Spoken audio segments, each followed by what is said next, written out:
Ma hai fatto Rec? Sì, Stiamo registrando? stiamo registrando.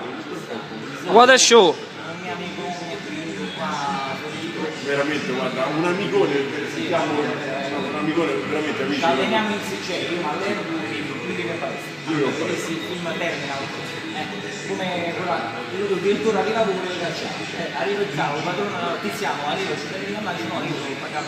Comunque conoscendo Carmine, che è un grande amico, insomma, è andata pure di lusso perché poteva essere lui abbastanza Molto peggio. molto peggio. Guarda, non ti dico quello che ho chissà l'altro giorno nello spogliatoio, che può chissare, perché è meglio che non lo dico, Lasciamo stare. Ok, perfetto, finita tutta quanta. Lo taglia subito. Finita tutta quanta la reputazione, ok. Tutto a posto, questo culo al contrario è il logo. È What a Show, è l'acronimo della società. Che spettacolo? Ah, che spettacolo, che cazzo è? What a Show. La domanda è te, la domanda è What a Show. Grande, ringrazio il mio amico Carmine e a presto. Mi sa male con Crashdown, ormai sono mancato quello. Ciao ragazzi. Ciao.